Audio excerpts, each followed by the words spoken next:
예, 소개받은 민동욱입니다. 반갑습니다. 네, 극강 동암 외모를 자랑하고 있습니다. 예, 젊죠? 예. 제가 제일 어릴 것 같은데요, 선생님들 중에. 예? 혼자 살고 있습니다. 40대 중반입니다.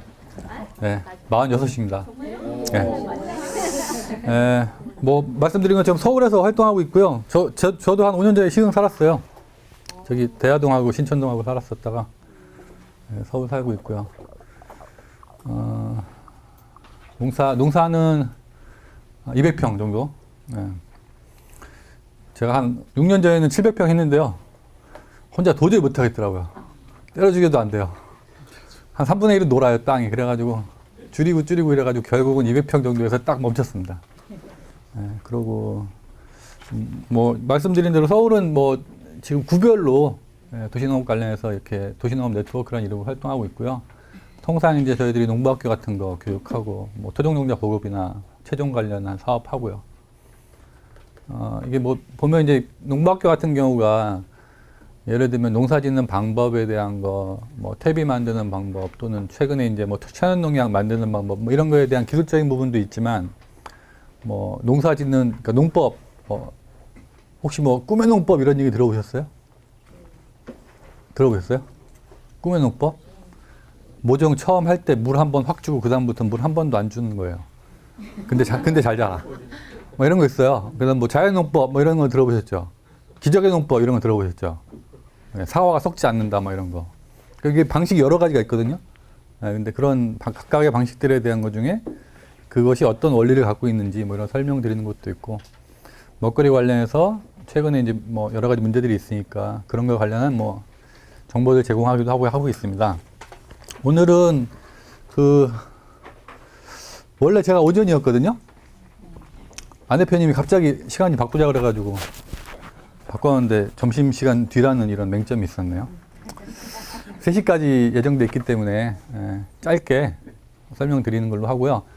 중간에 한번 쉴 수 있도록 하는 걸로 하고 제가 아까 그 위원장님 말씀을 들어보니까 시흥 100년 정원이라는 이름으로 쭉 추진하고 있는 계획을 쭉 들어보니까 제가 기회가 좋아가지고 작년에 미국을 한번 갔다 왔어요.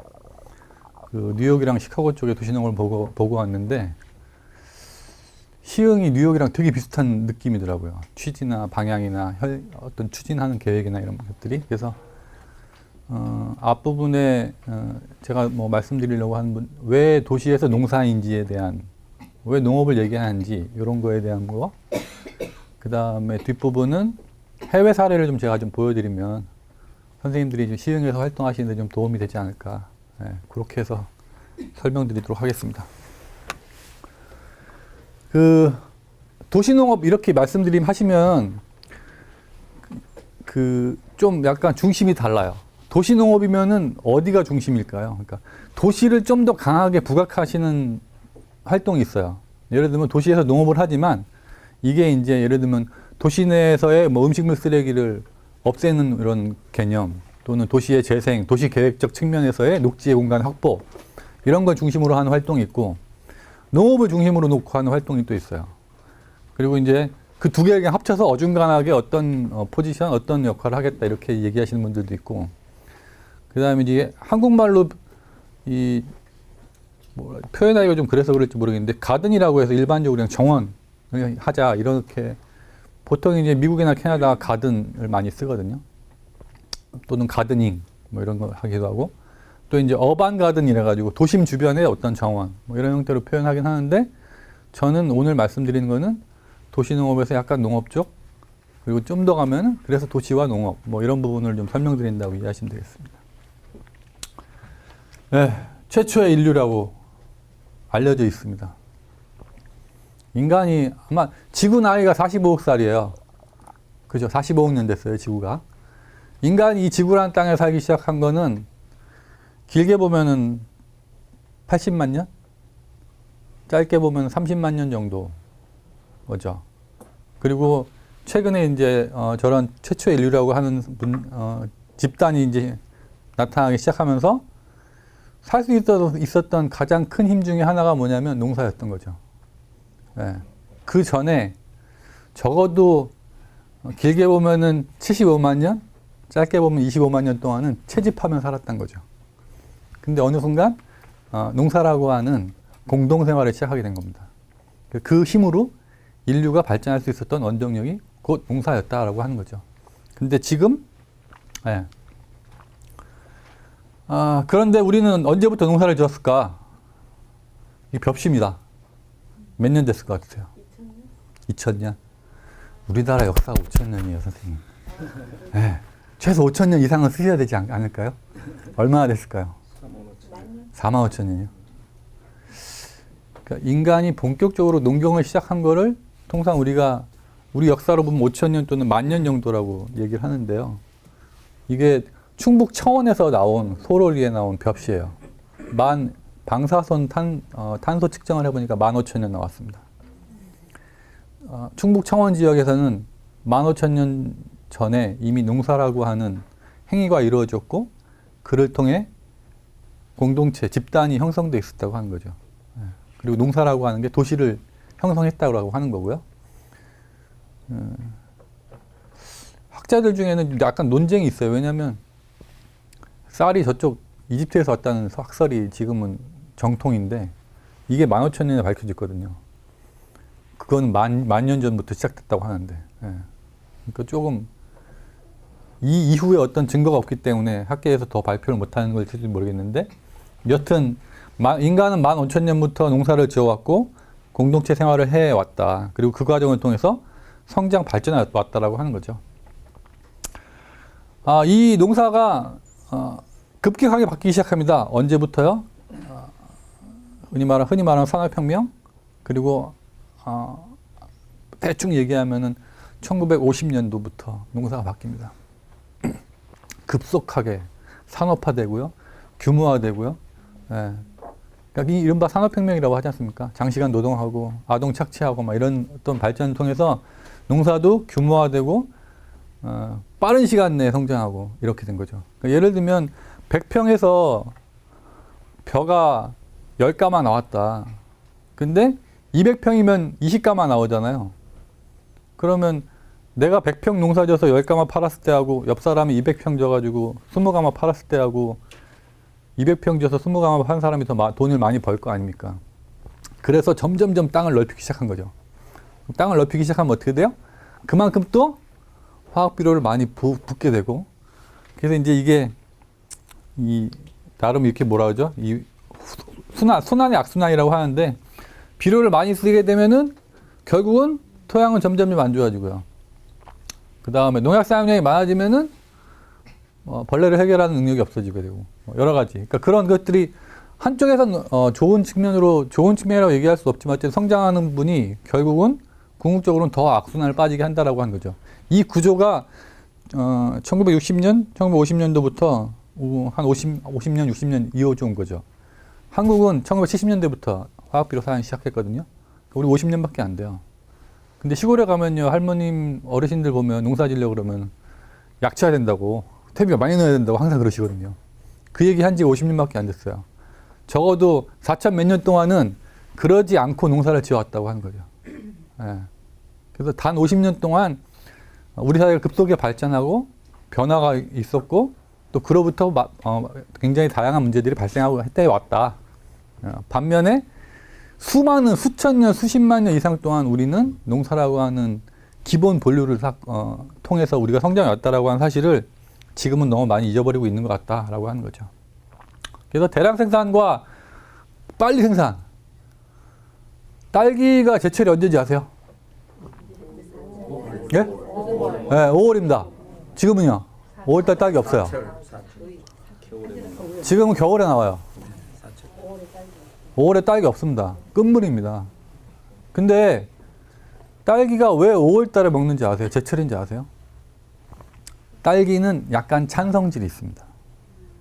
그래서 여름이 오기 전에 딸기를 먹음으로써 우리가 어떻게 돼요? 몸을 덥게 하는 거를 막기 위한 하나의 장치였던 거죠. 근데 지금은 12월부터 딸기가 나오잖아요.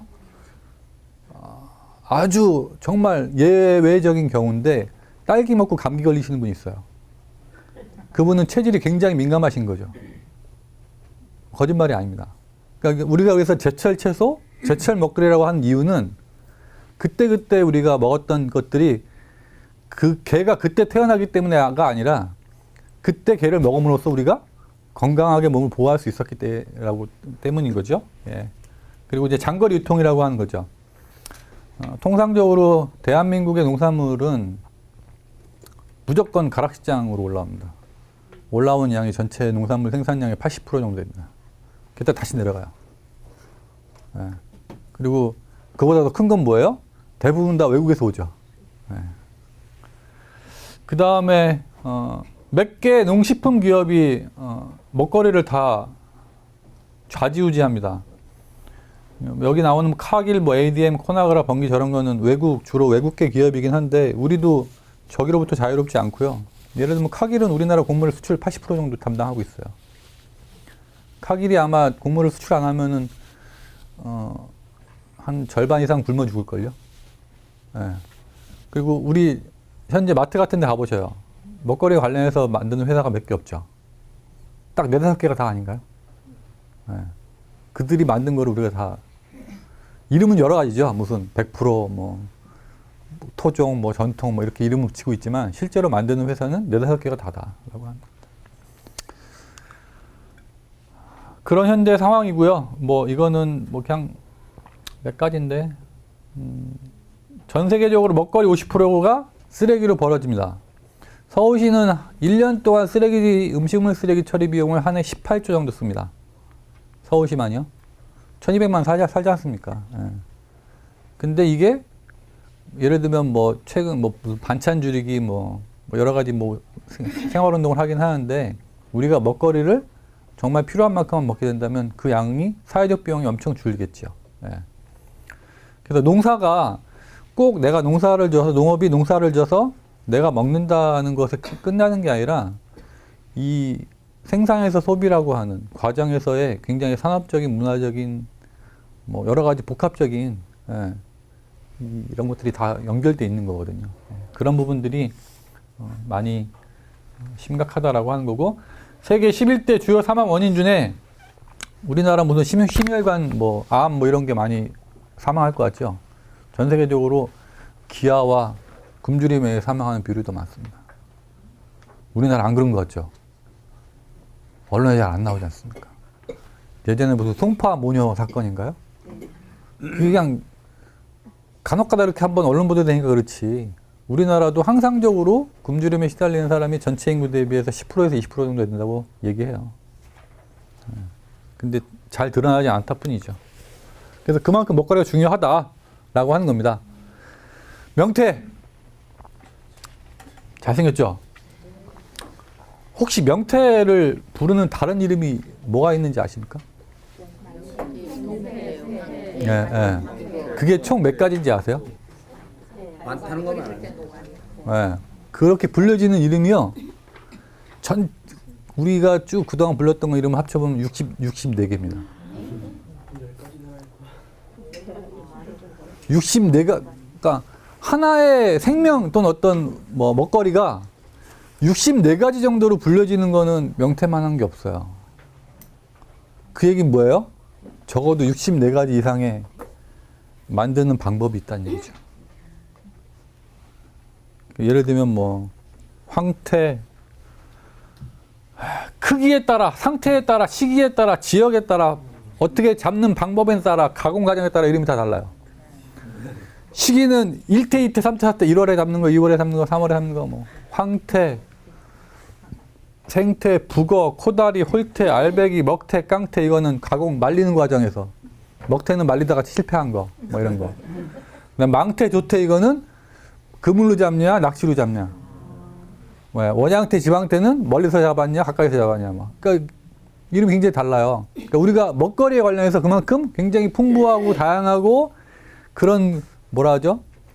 다른 나라에 없는 굉장히 다양한 문화가 있었는데 지금은 그냥 명태, 황태, 노가리 정도, 뭐 또는 코다리 정도 뭐 이렇게 몇 가지에 딱 집중돼 있죠. 그 나머지 모르지 않습니까? 바나나는 이거 뭐냐면 3년 연속 판매 1위. 원래 우리나라 사람이 제일 많이 먹는 과일은 뭐였냐면 귤이었어요. 2010년 이전까지 1등은 귤입니다. 2등이 수박. 2011년부터 바뀌었어요. 1등이 뭐예요? 바나나예요.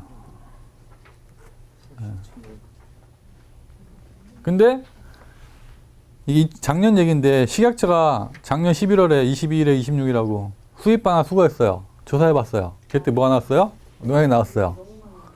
예? 얼마 수입했어요? 1200톤 수입했어요. 이미 다 마트 통해서 팔려 나갔잖아요. 어떻게 할 거예요? 이미 다 뭐가 없어져 버렸는데. 누구는 그 바나나 껍질에 이제 메틸브로마이드라고 하는 살충제가 발라져 있는데 그게 그 적혈구를 파괴하는 역할을 하거든요.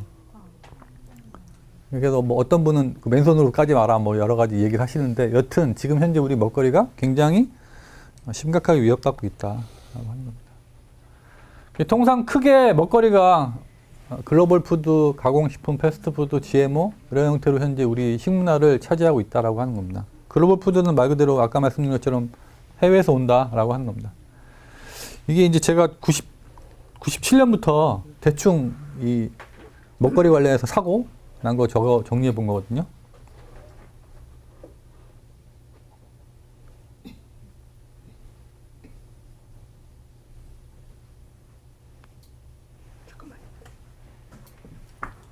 보시면 이제 그 뭐 0157 대장균 나온 거 있고 납곡계 뭐 이런 거 들어보셨죠? 조기볼트, 기생충 김치 막 이렇게 들어보셨잖아요? 네, 그랬다가 뭐 중국산 2008년에 유제품 멜라민 검출된 거 이게 우리나라에 안 들어왔다 그러고 하는데 일본에서는 아이가 사망해가지고 이슈가 됐었죠. 2011년에 뭐가 나왔냐면 불임 오이가 나왔어요. 오이를 먹으면 불임돼요. 중국에서. 예. 그거 이제 재배 과정에서 약을 쳐요. 근데 이게 불임 성분이 들어있어요. 근데 이거 바르면 색깔이 아주 이뻐요. 저장도 오래되고, 유통 오래되니까. 근데 먹으면 불임돼요. 그 다음에 2012년에 뭐가 나왔냐면 폭탄 수박이 나왔어요. 이게 영상이 좀 많이 없어졌던데, 예전엔 유튜브라고 하는 홈페이지 가서 폭탄 수박 치면은 수박이 가만히 있다가 갑자기 폭탄처럼 퍽 터지는 사진이 나오거든요. 영상이 나오거든요. 이게 뭐냐면 아마 배우셨거나 배우시겠지만 모든 식물이 성장하는데 꼭 필요한 영양분이 뭐가 있냐면 질소입니다. 질소가 식물 성장에 보통 한 80-90% 차지해요. 질소를 너무 많이 준 거죠? 어떻게 돼요? 자기 한계 체중을 못 견디고 그냥 터져버린 거예요. 예. 그러니까 지금 해마다 이게 큰 것만 정리했는데 13년은 기억이 안 나고 작년엔 뭐가 있었죠? 2014년에? 제가 이거 정리하다 말아가지고. 하여튼 해마다 저런 게 꼭 있다는 거죠. 저 문제는, 어쩌다 한번 일어날 수밖에 없는 일이 아니라 구조적인 문제라고 하는 겁니다. 우리 사회에서는. 저런 문제가. 저게 다 외부로부터 들어오기 때문에 어쩔 수 없다. 가까운 중국이 400km예요. 후추는 아마, 우리가 뭐 음식을 해먹는다고 한다고 생각해보면은 저기 오하이오에 존이 키운 밀을 갖다가 그죠? 뭐 인도네시아에 누가 키운 후추를 가지고 중국에 무슨 왕서방이 키운 배추 갖다가 먹게 되는 방식이라는 거죠. 지금 현재 우리 먹거리 수준이. 자급률이 식량 자급률이 지금 22%, 23% 정도 됩니다. 쌀도 자급률이 재작년까지 2010년까지 100%였는데 지금 88% 떨어졌어요. 구조적인 문제라고 하는 겁니다. 먹거리 문제가. 근데 이게 그다음 두 번째는 가공식품은 꼭 뭐가 들어있어요. 가공식품에는 반드시 뭐가 들어있습니다. 보통 음료수에 방부제 안 들어있다고 생각하시고 어머니들 보시면은 되게 좋은 거 많이 들었다고 생각하시는데 그 음료수 같은 경우는 비타민 C가 들어있습니다. 비타민 C가 무슨 일을 하는지 아세요? 노화를 방지하지 않습니까? 그게 방부제 역할을 하는 거죠. 비타민 C가 그래서 다 좋은 게 아닌 거죠. 그 다음에 뭐뭐뭐산 나트륨 뭐 이렇게 돼 있지 않습니까? 안식향산 나트륨 뭐. 우리 요즘에 저염식 얘기 많이 하시죠? 된장, 간장, 고추장, 젓갈이 안 짠 게 어디 있습니까? 그죠? 우리 몇백 년 동안 그거 먹고 살았는데. 그래서 사실은 나트륨량이 높아지는 것은 우리 식생활의 어떤 문제라기보다는 가공식품에 들어있는 뭐뭐뭐 나트륨에 의한 나트륨 농도가 진해지는 어떤 문제일 수 있다라고 하는 거죠. 세 번째 패스트푸드는 뭐 아시겠지만 서울의 어디에 밤 12시 20분에 찍은 사진입니다. 사람도 굉장히 많죠? 제가 이제, 대학에서 강의를 하나 하는데요. 요즘 학생들 보면 술 먹잖아요. 집에 가기 전에 꼭 햄버거 하나 먹고 들어가요. 술 깬다고.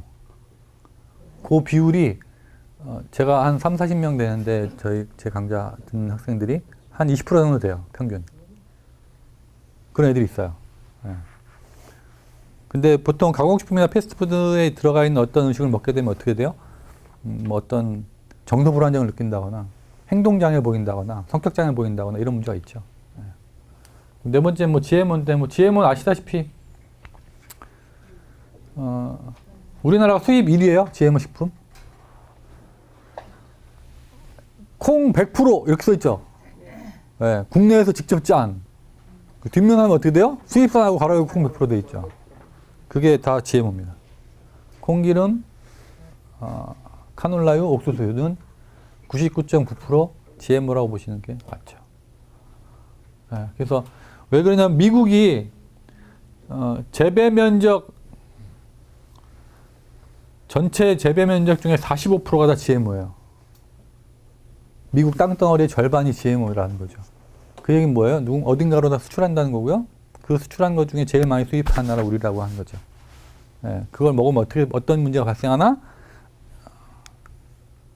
과학적으로는 실험에 의하면 뭐 폐가 한쪽이 없다거나 뇌가 줄어들었다거나 여러 가지 실험들이 있는데 이게 이제 인체 실험이 아니라 쥐를 통해서 한 실험이라서 그게 꼭 그러리란 법이 있냐라고 해서 지금 말릴 수 있는 명분이 아직 없는 거죠. 그래서 음식이 어떤 거냐면 사람의 존재와 행동을 결정하더라라고 하는 겁니다.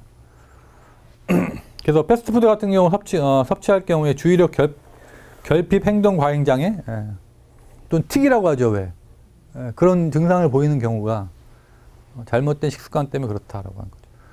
가끔 TV 같은 경우 다큐멘터리에서 예를 들면 아이들한테 패스트푸드를 못 먹게 하거나 혹은 설탕을 못 먹게 하거나 이렇게 하고 한 48시간 이렇게 지켜보는 프로그램 있지 않습니까?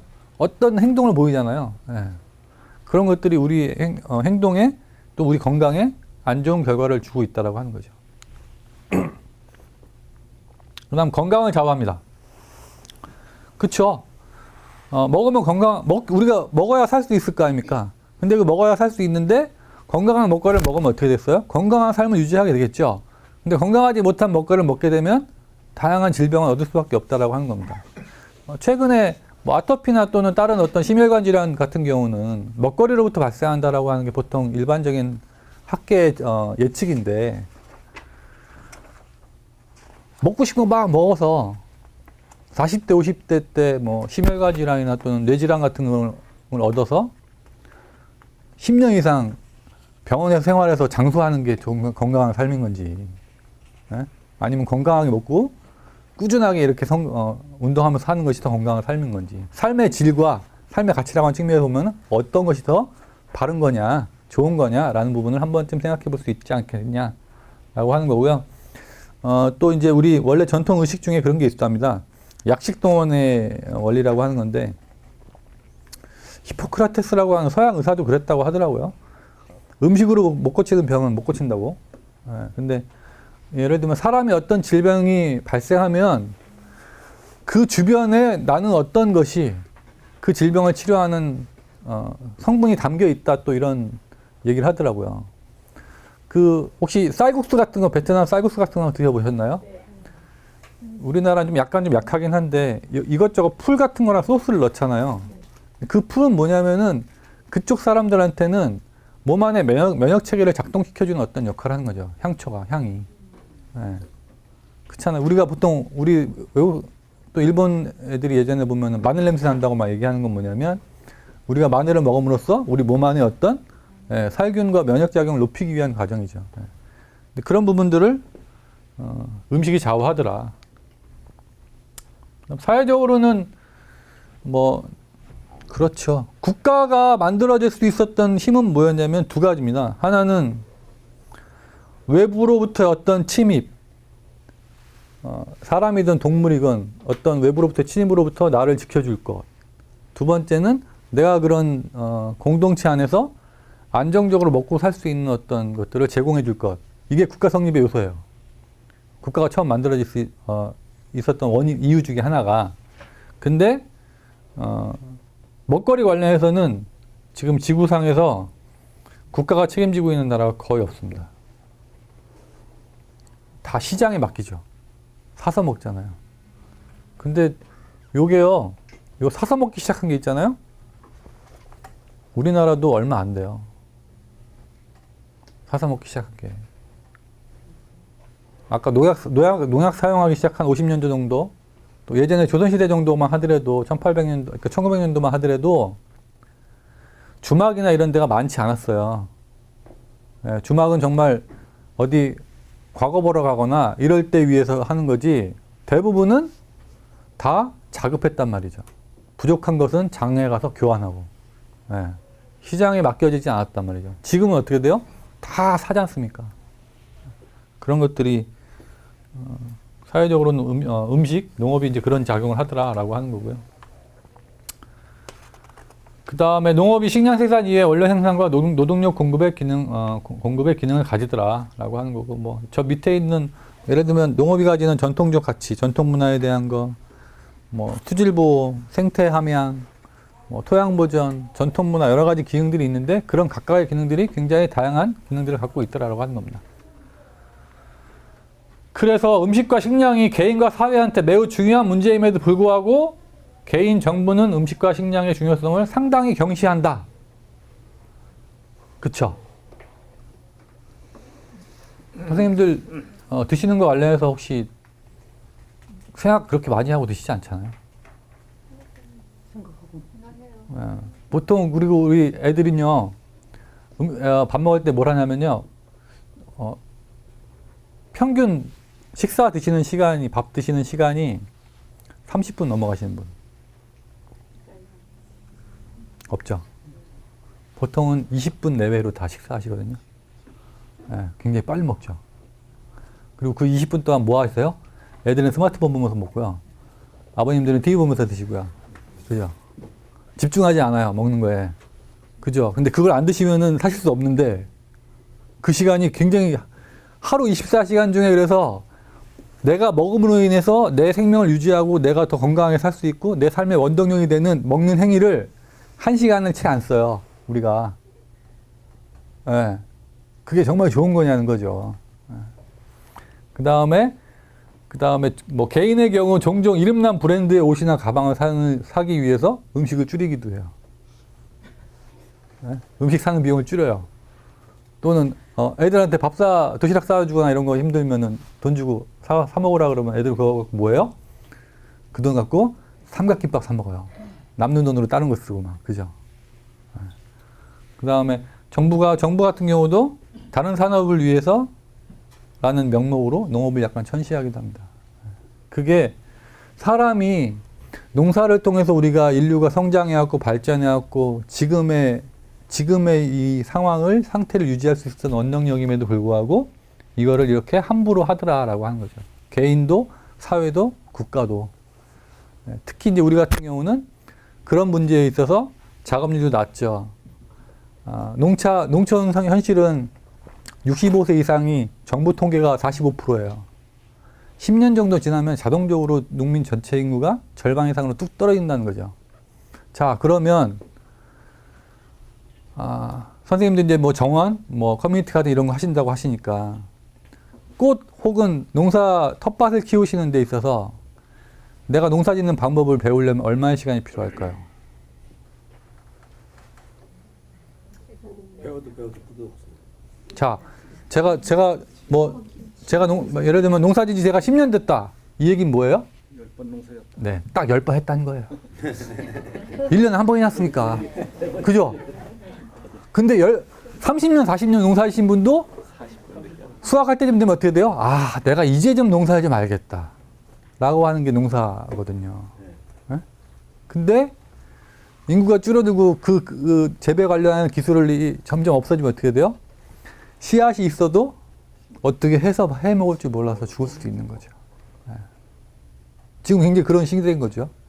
근데 우리가 이렇게 농업과 먹거리에 대해서 이렇게 생각하고 있으면 과연 그것이 유지될 수 있겠냐, 지속 가능하게 발전할 수 있겠냐.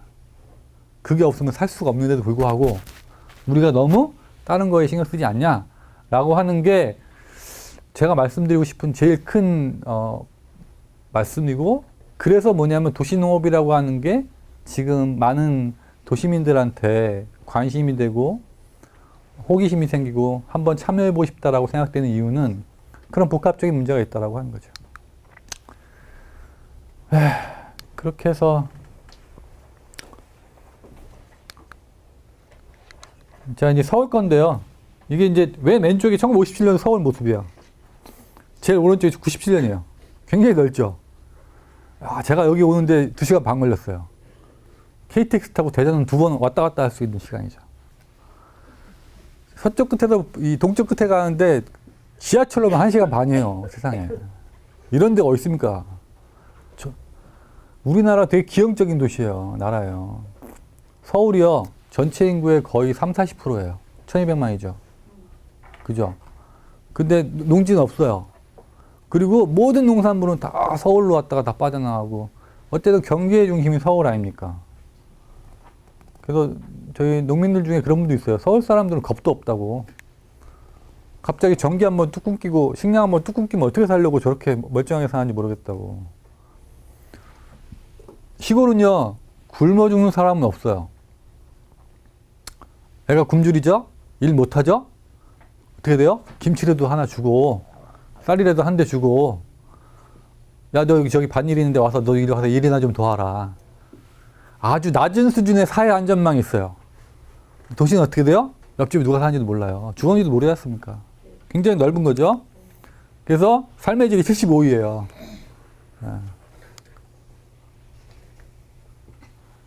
188개국 중 출산율은 186위. 1.12명이니까. OECD 중에 고령화 노인 자살률 1위. 청년 실업 10%. 전체 노동자 중 60%가 비정규직이에요. 그러니까 저도 이제 대학 애들이 이제 4학년 돼서 취업하잖아요. 얘들 중에 정규직 가는 애들 거의 없어요. 대부분 다 이른바 계약직, 인턴이라는 이름으로 비정규직으로 들어가는 거죠. 그 다음에 거주 형태는 뭐예요? 98%가 공동주택이에요. 다세대, 공동주택, 연립주택, 뭐 빌라 이런 거죠. 단독주택 거의 없어요. 녹지 비율은 54%밖에 안 되고, 그 다음에 세대 간, 지역 간 불신이 심화되고, 이런 문제가 굉장히 심각하더라라고 하는 겁니다. 서울을 예를 들어서 그런 거고, 아, 이건 종로 3가 여기 앉아 계시는 어르신들. 65세면 은퇴하지 않습니까? 그러면 그 다음 뭐예요? 뭘 해야 될 거 아니에요? 일할 수가 없잖아요. 안 쓰잖아요. 근데 어떻게 돼요? 근데 상식적으로 생각해 보세요. 나보다 앞서 살아간 사람이 있었기 때문에 내가 지금 살 수 있는 거 아닙니까? 그죠? 그러면 그분들이 물론 뭐 정치적으로 뭐 사회적으로 뭐 여러 가지 평가는 있겠지만, 어쨌든 흔히 말하는 선배라고 하는 사람들에 대한 존재가 유지가 돼야지 밑에가 이렇게 쭉쭉쭉 따라갈 거 아닙니까? 근데 65세 딱 넘으면 어떻게 돼요? 없어요. 존재 가치가 없어요. 사람이 언제 제일 행복한지 아세요? 일할 때. 네. 자기가 누구로부터 칭찬받을 때가 제일 행복하대요. 자신의 존재가 하고 있다라고 하는 거에 대해서. 저분들은 그냥 거의 지워진 거죠. 네. 사회로부터 거의 이건 제가 집 앞에서 교통사고 난 건데, 이 뒷차가 받았어요. 근데 뒷차가 좀 젊은 친구예요. 네. 받친 사람은 택시 운전하시는 분이고, 근데 이게 피해자잖아요. 근데 기분 나쁜 건 뭐냐면, 받은 사람이 젊은 애인데 얘가 막 반발하는 거죠. 야, 운전은 뭐 똑바로 안 하고 막 이런 게 얘기하는 거예요. 그러니까 이 양반은 내가 그런 거에 대해서 당한 거에 대한 화도 있지만 얘가 나한테 막 말을 함부로 하는 거에 대해서 너무 화가 나는 거예요. 그걸로 막 말다툼을 하시더라고요. 아, 제가 이렇게 딱 눈을 딱 이렇게 검은 줄로 해놨어야 되는데. 이거는 혹시 요즘 층간소음 아시죠? 그래가지고 막 떠들고 막 이러면 화나가지고 막 올라가서 막 불 지르고 막 이러잖아요. 네, 아파트에서. 이거 새로 나온 상품이에요. 위층에서 막 떠들면요. 이게 자기 집 천장에 붙여놓는 거예요. 딱 작동을 하면 위쪽으로 쾅쾅쾅 소리가 나게 하는 거예요. 네? 네. 자, 선생님. 아파트에 사십니다, 선생님이 만약에. 위층에 사시는 분이 여기 위원장님이세요. 네, 손주들이 많아요. 막 쿵쾅쿵 떠들어요. 뛰어다니고 막. 그러면 선생님 어떻게 생각하시겠어요? 짜증나죠? 그리고는 지나가다 만나시면 어떻게 돼요? 애들 좀 적당히 좀 놀라 그래. 이러시지 않을까요? 그죠? 그러니까 위층에 있는 사람이 내가 아는 사람이면 짜증이 나도 혹은 어떤 뭐 이런 게 되는데 위층에 사람이 내가 모르는 사람 어떻게 돼요? 올라가서 불 지르는 거예요. 네? 세대 간에 네? 이웃 간에 단절돼 있으니까 도시라고 하는 측면이 그런 게 있는 거죠.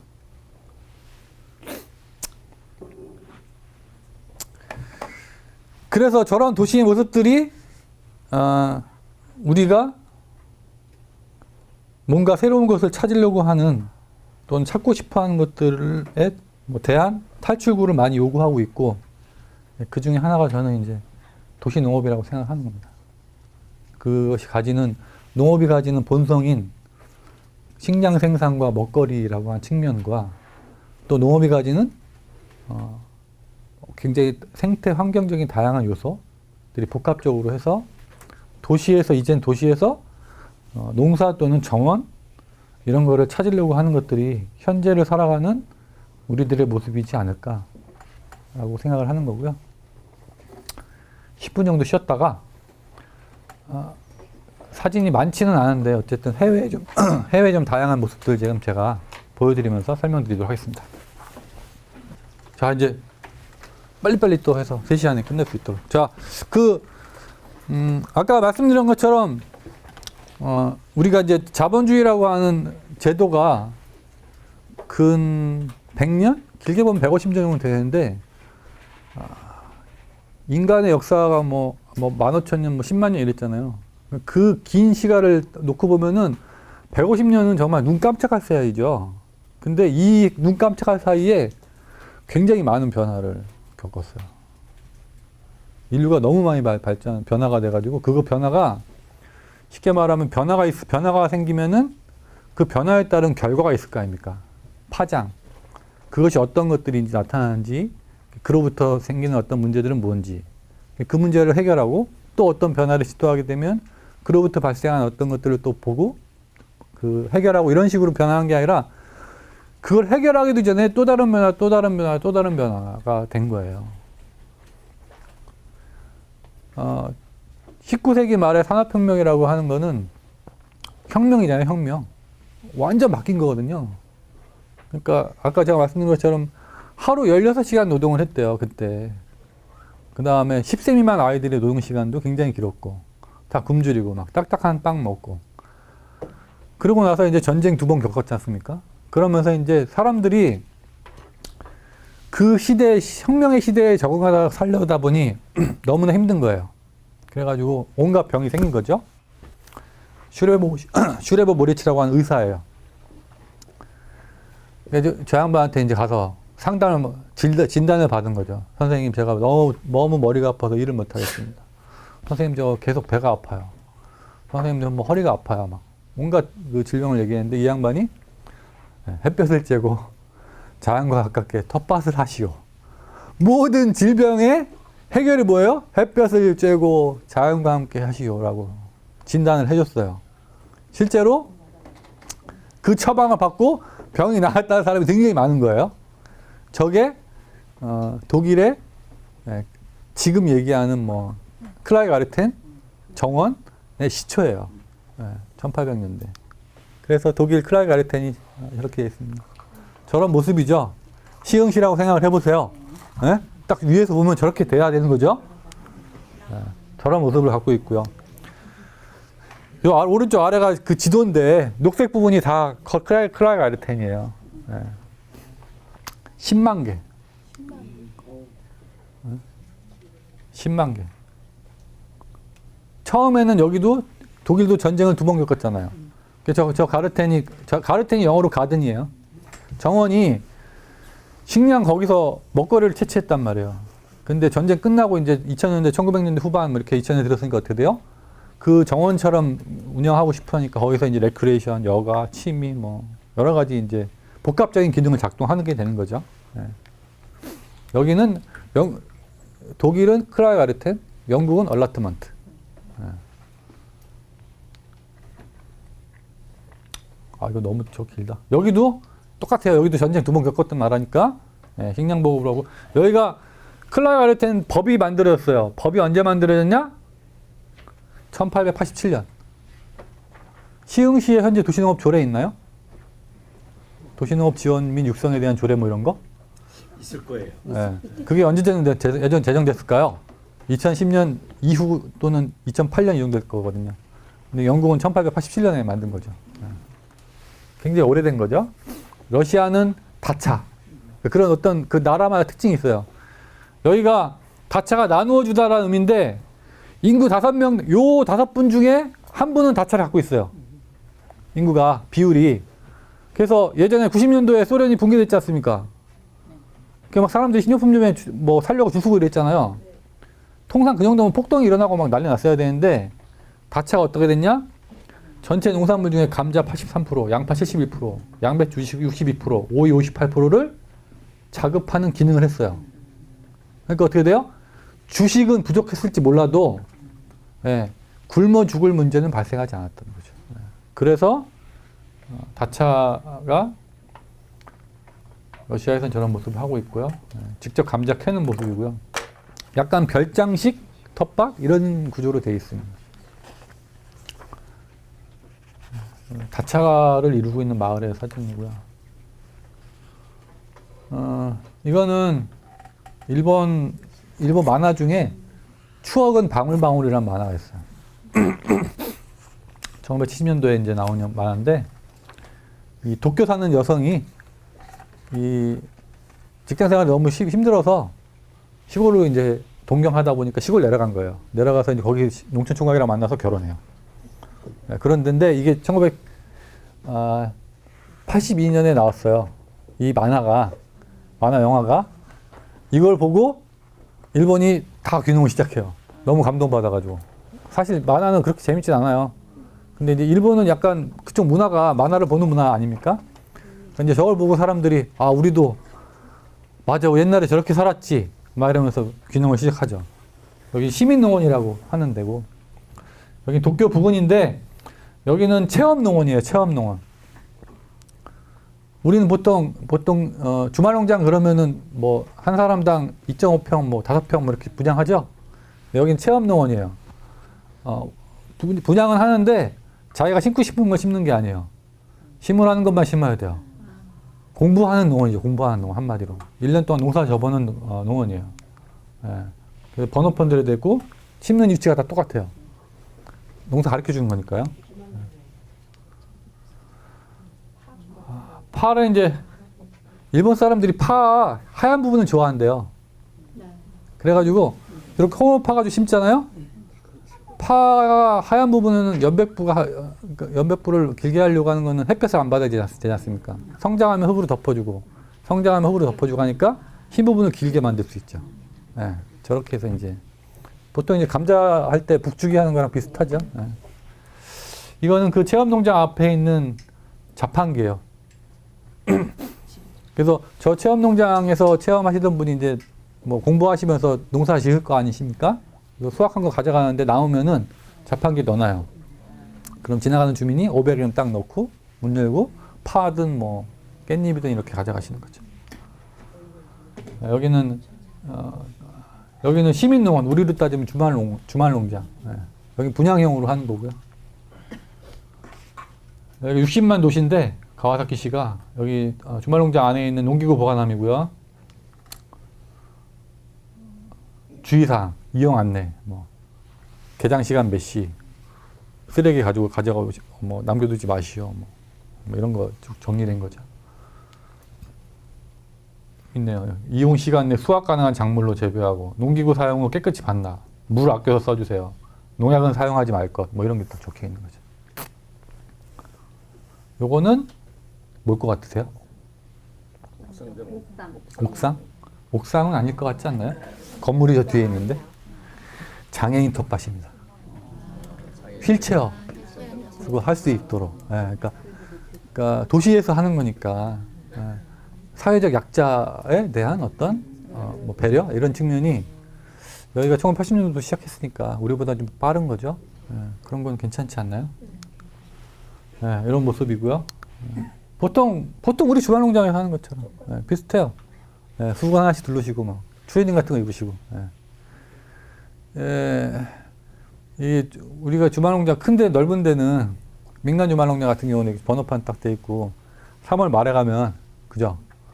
다 수건 모자 뒤집어 쓰고 다 감자 씻고 있잖아요. 그죠? 똑같아요. 이렇게 구획성으로 이렇게 돼 있고요. 여기는 우리로 따지면 아마 청계천, 지금 청계천 복개하기 전에 청계천일 것 같아요. 여기 앞에 주차장 있잖아요. 중간이 오토바이 주차장이고 저 끝에 보이세요? 뒤에 녹지처럼 되어 있는데 저기가 도심 한가운데 있는 완전 그런 텃밭이에요. 가로 세로 1.2m. 거의 한 평 정도? 경쟁률이 300대 1이에요, 근데. 왜냐면 서울 종로구 이 광화문역이라고 생각해 보세요. 거기에 저런 텃밭이 있는 거예요. 한 평 정도 규모라도. 그러니까 가까운 데 가고 싶은데 못 가니까 이용료도 1년에 뭐 300만 원 막 이래 이 정도인데 비싼데도 경쟁률이 그렇게 비싼 거죠. 복개한 위에다가 저렇게 만들어 놓은 거고요. 저런 정원 시설, 뭐 휴게 시설도 같이 돼 있고 이렇게 같이 이제 농사 짓고 이런 거죠. 똑같아요, 막 여기저기.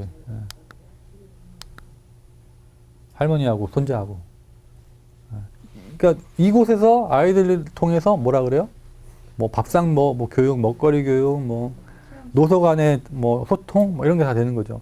요즘 애들은 막 스마트폰 보고 뭐 PC방 가거나 놀러 가거나 이러잖아요. 부모하고 대화가 거의 없지 않나요? 사실 요즘 부부간에도 대화도 안 하고 막 이러는데, 그죠?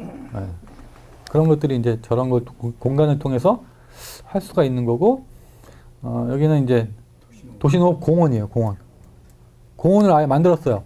공원인데 뭐냐면 일반적으로 보통 이렇게 나무 심어져 있고 막 잔디밭 깔려 있고 막 이러잖아요. 여기는 농업공원이에요.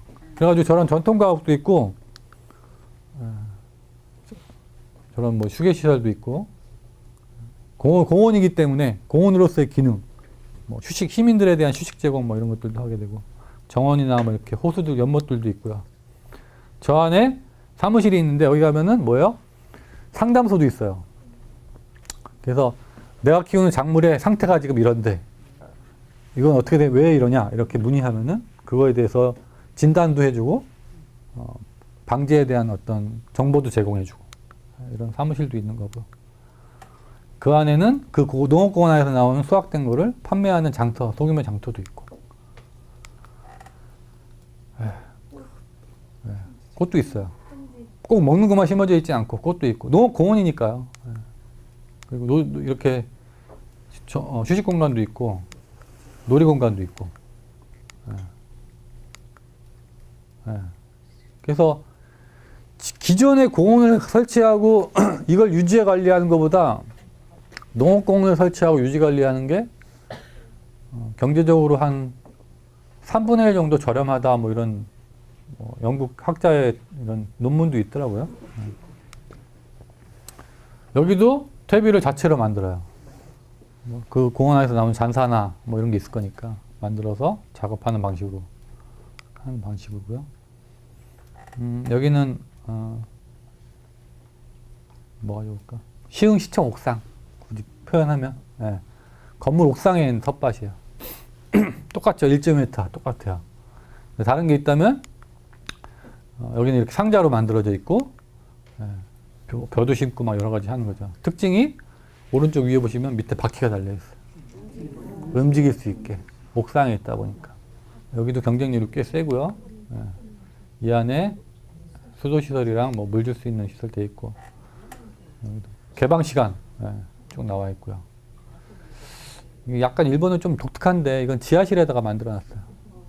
지하 파소나라고 하는 회사예요. 다 빗으로 저렇게. 두유농 써 있는 거 보이세요? 두유농. 당신 농을 아십니까? 뭐 이런 건데 좀 약간 좀 상업적으로 그리고 좀 전시적으로 전시 효과 이런 걸로만 만들어 놓은 거라서 채소공을 공장하네. 그쵸, 공작, 식물 공장이라고 표현하는데 근데 뭐 굳이 바람직하진 않다고 저는 개인적으로 생각하지만 어쨌든 뭐 저런 어떤 워낙 이제 도시화되다 보니까 녹색 농에 대한 경험 이런 게 적다 보니까 저런 것도 하나의 뭐 방편으로 활용할 수 있겠다 이렇게 생각해요. 안에 저런 휴게 공간도 있어요. 카페처럼 운영하기도 하고요. 벼 심어져 있고요. 수확된 걸 먹을 수 있냐? 못 먹죠. 1년에 80만 명이 왔다 간대요, 여기. 관광지예요. 도쿄에서 버스 차량으로 한 30분 정도 이동하면 이 공간이 있는데 지하실에다 뭐 벼, 꽃, 뭐 여러 가지 작물들 다 있는데 사람들이 얼마나 왔다 갔다 하겠어요? 약을 많이 치죠. 안 그럴 수 없죠. 협소한 공간이다 보니까. 쿠바는 보통 이제 도시농업을 얘기할 때 뭐 가장 앞서 있다, 원류다라고 얘기하는데 이 나라가 어떠냐면 1990년도 전까지는 사탕수수하고 담배만 농사졌대요. 전 국토가. 쿠바가 시가 이런 거 유명하고 사탕수수 이거 두 개만 하고 나머지 먹을 거 어떻게 돼요? 조금 이렇게 자기네 먹을 것만 하고 도시 사람들은 어떻게 하냐면은 시가 담배하고 사탕수수를 팔아서 식량을 수입해가지고 먹고 살았어요. 그걸 어떻게 했냐? 소련한테. 근데 90년도에 소련 붕괴했잖아요. 그러니까 어떻게 돼? 쿠바가? 전체 인구의 25%가 굶어 죽었어요. 진짜로. 1990년도에. 다 외부에 수입하니까. 자급률이 없었잖아요. 우리랑 비슷하네요. 근데 그게 한순간 딱 끊기니까 어떻게 돼요? 굶어 죽은 거예요. 시골에 먹을 게 있어도 그걸 가져올 수 있는 수단이 없어서 굶어 죽었대요, 도시 사람들이. 그래서 도시에서 농사를 하자 이렇게 시작했대요. 1990년도에. 그리고 10년 뒤에 지금 현재 도시의 자급률이 26%까지 끌어올렸거든요. 그래서 여기가 방식을 오가니포니크라고 우리나라는 지금 저걸 요즘에 무슨 인터넷에 보면 무슨 틀밭이라는 둥, 뭐 상자 텃밭이라는 둥 이렇게 이름 붙여서 하기도 하는데 저게 이제 오가니포니크라는 방식이에요. 보통 이렇게 두둑을 만들고 고랑을 내고 이런 방식이 아니라 나무로 틀을 대요. 보이시죠? 가운데 이렇게 석유 넣어놓고 이게 켜지네. 틀을 대가지고 그 위에 흙을 덮는 방식이에요. 이게 만약에 텃밭으로 하시면은 어떤 경우냐면은 그냥 틀을 대고요. 고랑에 해당하는 부분 흙을 파서 그 안에다 얹으면 돼요. 그런 식으로. 나무가 없다? 벽돌로 해도 되고, 뭐 버려지는 뭐 이렇게 블록 이런 거 하셔야 되고, 혹시라도 이렇게 무슨 큰 돌덩어리들 많으면 그 돌 싸셔도 되고, 관계없어요. 혹은 제가 이제 아직 해보진 않았는데 저희가 지금 고민하는 것 중에 하나는 왜 스트로베리를 아세요? 볏짚. 요즘에 볏짚을 수확해가지고 둥그렇게 많은 경우도 있는데 완전 컴바인 자체에서 분절돼 나와가지고 걔를 벽돌 모양처럼 이렇게 딱 철하는 것도 있어요. 지푸락할 때. 그걸 싸도 되지 않을까? 이제 저는 생각해요. 그건 비가 오거나 이렇게 하면은 이렇게 썩죠? 관계없죠. 나무는 안 썩나요? 그리고 지푸라기가 있으면 어떻게 돼요? 토양 생태계가 좋아지죠. 거기에 굉장히 많은 미생물이 있으니까. 그렇게 할 수도 있죠. 그리고 여기가 보통은 농사를 어떻게 지었냐면은 화학비료 쫙 뿌리고 병 생기면은 화학농약 치고 이렇게 농사했었어요. 근데 그 석유가 없으니까 어떻게 돼요? 수입이 안 되잖아요. 근데 키워야 되니까 뭐 생각했냐? 지렁이를 키우자 한 거예요. 사육장을 만들었어요. 오른쪽 아래가 분변토예요.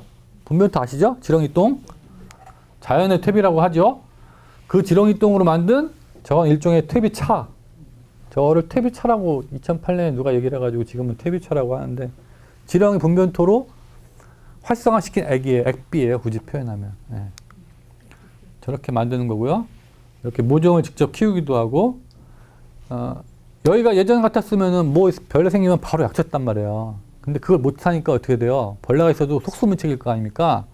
그래서 어떻게 됐냐면 이게 뭐냐면 저 네모난 걸 통해서 차광 그 모판이 왔다 갔다 하는 거예요. 저 안에는 100% 무균 살균 상태고 저기 나오면 감염될지 모르니까 저런 식으로 혹시라도 감염되면은 1년 농사가 망하는 거 아닙니까? 예, 그렇게 해서 하는 거고 그래서 어떻게 하냐면 하나만 심지 않아요.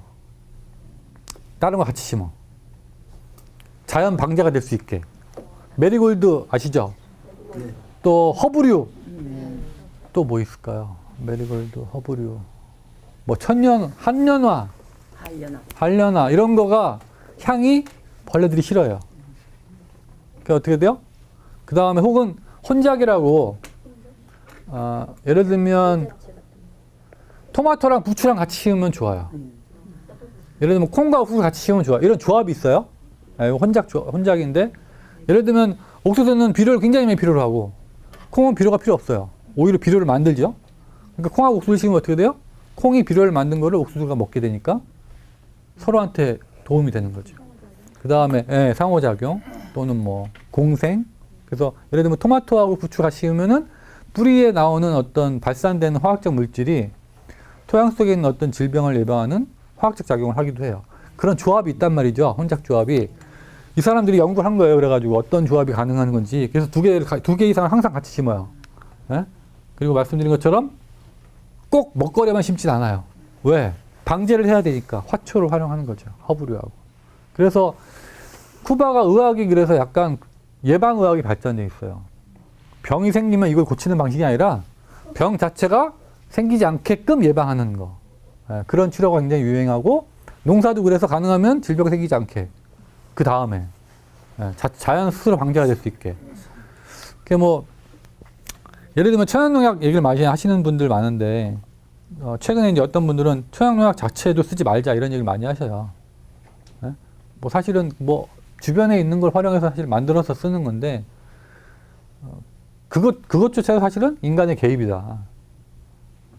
토양 자체 또는 텃밭 자체 생태계가 자체 면역 시스템으로 굴러갈 수 있는 게 가장 합리적이고 이상적인 거 아니냐라는 얘기 하시는 분이 있거든요.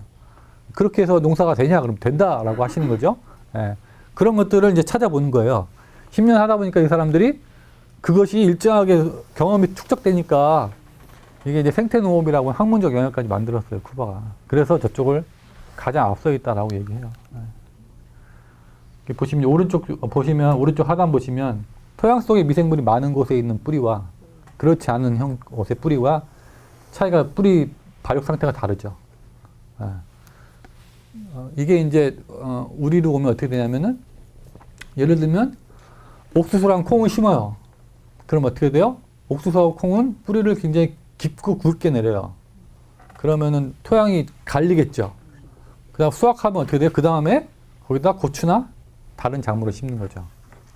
그러면 토양이 밑에까지 깊게 갈렸으니까 굳이 사람이 이거 흙 뒤집지 않아도 자체로 갈렸으니까 어떻게 돼요? 통기성과 보수성이나 굉장히 좋아지겠죠. 그러면 그 다음에 다 심는 작물은 좋다는 거예요. 예. 통상은 일반적으로 보통 콩과류 작물을 심고 난 다음에 그 다음에는 어떤 걸 심어도 잘 된다 이렇게 하지 않습니까? 콩 자체가 토양 속에 있는 질소 효율을 높여주니까 그런 것처럼 그렇게 여러 가지 돌려서 짓는 방식으로 하는 거죠. 그런 거를 여기는 이제 토양 미생물을 활용해서 한다라고 합니다. 일부러 그리고 미생물 배양하기도 해요. 예, 갖다가. 예, 텃밭에 나온 음식으로 되어 있고요. 뭐 여기 사진을 너무 많이 넣네. 예. 그리고 여기가 약간 신기한 게 여기 퇴비 만들고 막 이러는 게 그런 식으로 농사를 졌대요. 쿠바도. 근데 보통 서양은 이런 방식 잘 모르거든요. 근데 쿠바가 저렇게 했을 이유 중에 하나가 뭐냐면 쿠바가 사회주의 나라잖아요. 그 혁명을 할 때 24명인가 뭐 시작했다는데 그 사람 중에 한 명이 중국 사람이었대요. 그래가지고 그 사람이 자기 어렸을 때 시골에서 퇴비 만들던 거 생각나가지고 막 얘기를 해가지고 연구를 해가지고 여기가 자연 퇴비, 자가 퇴비 시스템으로 이렇게 농사 짓다고 그렇게 하더라고요. 캐나다는 방식은 여기도 도심 한가운데긴 한데 오가니포니크 방식이고 커뮤니티 가든이라고 해요. 여기는 보면 아까 보시면 클라이가르텐, 뭐 영국의 얼라트먼트 이런 식으로 이름이 있죠. 특징적인 이름. 시흥은 100년 정원인가요? 뭐 이런 식으로 이름이 지어진 거예요. 근데 캐나다는 커뮤니티 가든이에요. 이게 이제 여기가 이제 예를 들면 산미시장 가운데 있는 어떤 데라고 생각해 보세요. 저런 데다가 이제 공터 같은 데다가 저렇게 틀 해가지고 텃밭을 만들어 놓은 거예요. 시간이 지나면 저렇게 되는 거죠.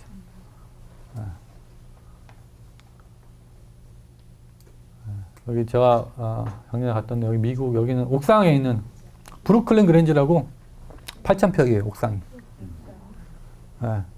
세계 최대 옥상 텃밭이에요. 여기 뉴욕이에요. 네이비 야드 팜이라고 여기가 옛날 해군기지였는데 저 앞에가 맨하탄 저거 무슨 빌딩인데 저기다 이렇게 텃밭 해놓은 거고요. 뉴욕시에 오른쪽에 보시면 저렇게 커뮤니티 가든이라고 건물과 건물 사이에 어떤 공간이 있으면 저기 커뮤니티 가든을 만들어요. 특징이 그린썸이라고 하는 중간 지원 조직이 있어요. 이게 뭐냐면 제가 어딘가에 빈 땅을 봤어요. 그러면은 제가 홈페이지 들어가서 그 빈 땅의 주소를 치잖아요. 그러면 이게 땅 주인이 누구고 몇 평이고 뭐 이게 쭉 나와요. 그럼 제가 그린썸에 전화를 해요. 저희가 빈 땅이 있는데 내가 농사를 짓고 싶소. 저길 내가 가든을 만들고 싶소. 그러면은 그린썸이 와가지고 교육을 시켜줘요. 그리고 농자재를 일정하게 지원해줘요. 근데 혼자는 못해요. 꼭 5인 이상 공동체 같이 해야 돼요. 그 다음에 이제 농사를 짓고 하는데 이게 이제 돈이 들 거 아니에요. 근데 초기에 농자재는 공급을 하지만 나머지는 자기들이 그 공동체가 알아서 하는 거예요. 그래서 어떤 정원은 수확물 갖고 장터도 열고 어떤 정원은 저 공간에서 결혼식을 유치해가지고 대회로 같은 걸 받아서 작업하기도 하고 그런 식으로 이제 커뮤니티 가든을 활용하는 거죠. 저기가 600개 있어요. 뉴욕 시대에. 그래서 그 장터 중, 그 가든 중에 하나가 나와서 이렇게 정기적으로 600개 가든이 있으니까 매주 어떤 정해진 날에 뉴욕 시청 앞이거든요. 그 앞에서 장터를 열어요. 거기서 이제 판매나 직거래 같은 걸 할 수도 있고요. 여기 하이라인은 여기는 뭐냐면 공중인데 이렇게 기차가 다니던 길인데 지금 서울 박원순 시장이 뭐 하냐면 서울역 고가 그게 다리가 이게 위험해요. 거기 지금 저렇게 하이라인을 바꾸겠다고 지금 얘기하는 거예요. 저기 정원처럼 하겠다. 여기 10년 걸렸대요 만드는데. 밑에 보면 철길이 이게 자국이 보여요. 보시면 이렇게 도심 한가운데 뚝 가던 지하철 철길인데 거기를 저렇게 정원으로 만든 거죠. 그다음 여기도 이제 도심의 어반팜이라고 이런 뭐 도심 내 농장이에요. 그다음 이제 제가 말씀드린 게 저기 컴포스트 만드는 방법 되게 쉬워요. 6.12 비료 있죠. 아니면 뭐 지렁이 분변토 통에 넣어놓고요. 48시간 저어주면 돼요. 그러니까 산소를 공급해주면 된다고요. 호기 발효해가지고. 근데 48시간 동안 어떻게 저어요? 자야 될 거 아니에요? 그래가지고 왜 어항 있잖아요. 산소 기폭이 그만 놓치면 돼요. 그러면 이게 그러니까 뭐냐면 미생물이 증식을 시작하잖아요. 3시간 정도 지난 다음부터 증식을 시작해서 48시간 정도 지나면은 증식 활동이 최고조가 돼요.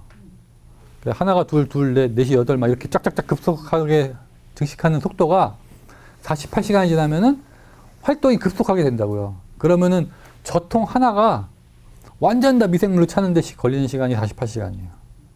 그래서 48시간 증식 호기 발효하는 거예요. 그래가지고 저거 뿌려주잖아요. 액비조 일정에. 그러면은 갑자기 축 늘어졌던 상추가 확 일어나요. 단발성 효과가 있습니다. 그래서 통상은 우리나라 같은 경우는 저게 장마 직후에 직전 직후에 뿌리면은 조금 뭐라고요 저기? 퇴비차라고 표현합니다. 퇴비차. 저기 원료가 뭐가 있어야 될 거 아니에요. 저거를 그러니까 유기질 비료면 돼요. 혹은 분묘토. 그러니까 그러니까 그 안에 미생물 있잖아요. 그러니까 그거를 물로 만든단 말이에요. 거기다 물 넣고 발효시키고 호기 발효시키는 거예요. 아주 간단해요. 예. 양을 넣는 거지. 증식시키는 거. 그러니까 통 하나만큼을 내가 퇴비를 만드는 거죠. 근데 예를 들어 화학비료 넣고 저렇게 한다? 안 돼요. 안 돼. 거기는 미생물이 안 사니까. 이해되세요? 예. 금붕어 저기 산소. 양 넣고 이게 혐기성 있고 호기성 있고 이런 건 아세요? 양을 넣고 그러니까 발효하려면은요 두 가지 방식이에요. 발효가 산소를 통하게 하면서 발효하냐, 통하지 않게 하고 발효하냐 두 가지예요.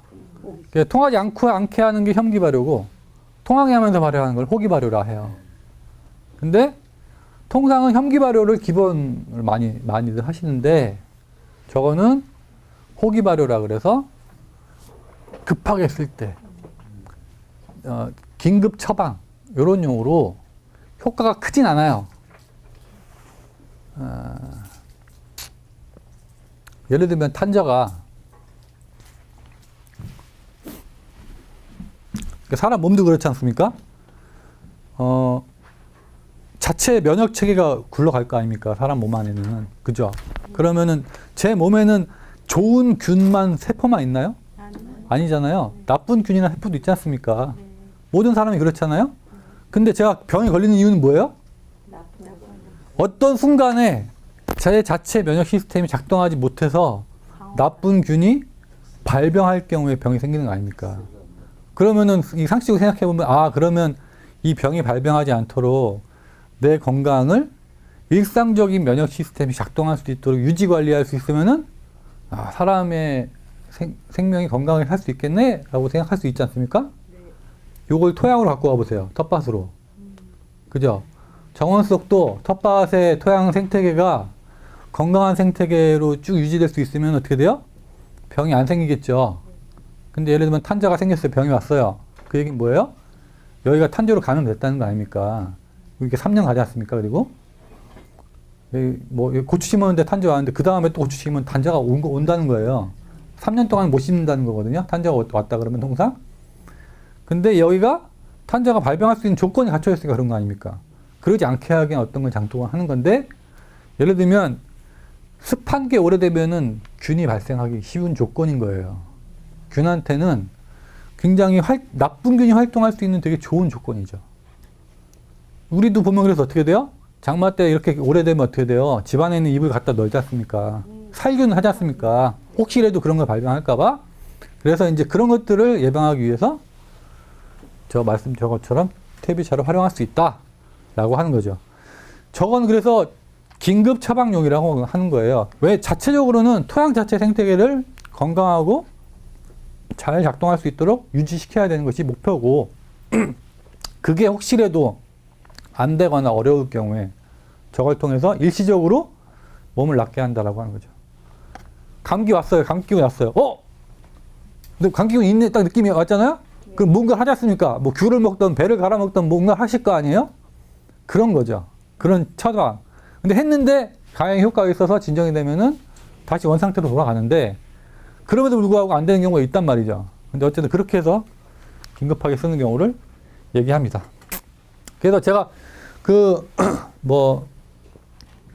제가 아까 막 영국, 독일 이런 데 안 가봤어요. 근데 뭐 일본이나 뭐 이렇게 미국이나 이런 데 쭉 또 이제 저쪽 쿠바까지는 아니고 저쪽 베네수엘라나 이쪽 얘기를 쭉 들어보니, 자료를 공부하고 해보니, 커뮤니티 가든 혹은 텃밭이라고 하는 공간이 농업이라고 하는 특성이 가진 본류, 먹거리의 생산, 생명의 연장이라고 하는 것들이 식량을 위한 공간으로 충분히 작동하고 있더라, 도시농업이. 두 번째는 그 텃밭이라고 하는 공간이 생태환경 자연순환의 공간으로 작동하더라. 그러니까 먹거리를 기본으로 하긴 하지만 그것만을 하진 않는다는 얘기예요. 여러 가지 기능을 하는 효과가 있는 것들로의 작동을 하더라, 공간이. 그 다음에 채소만 심거나 꽃만 심거나 이러지 않더라고 하는 거예요. 다 같이 심더라. 그리고 원료를 따지면은 뭐 학문으로 따지면은 채소도 다 사실은 식물 분류니까요. 그죠? 어느 한 가지, 예를 들면 채소만 혹은 꽃만, 뭐 나무만 이렇게 고집하지 않고 그 각각의 것들이 조화롭게 잘 재배되는 어떤 심어져 있는 이런 공간으로 작동을 하더라라고 하는 거고요. 그것을 유지하고 지속하는 데 있어서 어떤 방식이냐면 도시재생이나 자원순환의 개념으로 해요. 뉴욕시는 뭐가 있냐면요. 컴포스트 프로젝트라고 해서 우리로 따지면 퇴비 계획, 퇴비 작전 이런 정책이 있어요. 시가. 그래서 보면 우리 음식물 쓰레기 보면 여기 종이류, 그죠? 뭐 그다음 플라스틱류 이렇게 돼 있잖아요. 뉴욕은 뭐가 돼 있냐면 거기에 컴포스트라고 해서 음식물 쓰레기는 따로 모아요. 얘는 가져다가 어떻게 돼요? 퇴비로 만들어요. 그리고 뉴욕 시내에 있는 600개 가든이 있다고 그랬잖아요. 거기다가 시가 공급을 해요. 누구 통해서? 그린썸이라고 하는 중간 지원 조직을 통해서. 네. 그런 식으로 그러면 어떻게 돼요? 서울시가 예를 들면 18조 된다고 그랬잖아요. 1년에. 이게 쓰레기가 퇴비가 되면 어떻게 돼요? 그 비용이 엄청 줄어드는 거죠. 예, 그 다음에 네 번째가 도시농업을 통해서 주민공동체. 어느 개인이 뭔가 하는 방식으로 하지 않아요. 지역의 공동체, 주민 간의 공동체를 실현하기 위한 공간으로의 역할을 하고, 그래서 그 주민 공동체가 만드는 공간이 어떤 거냐면 굉장히 다양한 문화가 있어요. 어떤 텃밭은 뭐가 있냐면 카리브해 정원이에요. 카리브해 정원. 그 지역에서 이민해 온 사람이 하는 정원. 그러니까 그런 식으로 독특하고 다양한 각각의 가든, 커뮤니티 가든마다의 자기 문화가 있는 거예요. 어디는 모이면은 항상 공부를 하는 가든, 어디는 정기적으로 직거래 장터가 열리는 가든, 이런 것처럼. 그런 공동체가 만드는 다양한 문화가 형성되어 있더라라고 하는 거고요. 그 다음에 도시농업, 도시에서 농업 또는 가든이라고 하는 게 꼭 그것만 국한되어 있지 않아요. 예를 들면 지역의 뭐 아이들한테 교육용으로 활용하기도 하고, 뭐 어르신들한테 휴식의 공간으로 제공되기도 하고, 먹거리를 푸드뱅크 같은 데를 먹거리 기증하기도 하고 기부하기도 하고, 그런 식으로 연계되어 있는 활동을 하더라라고 하는 거죠.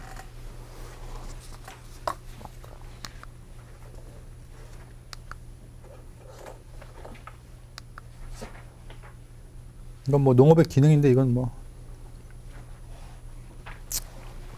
홍순한 데가 평야 지역은 없잖아요. 논이 가지는 기능이 이런 게 있는 거죠.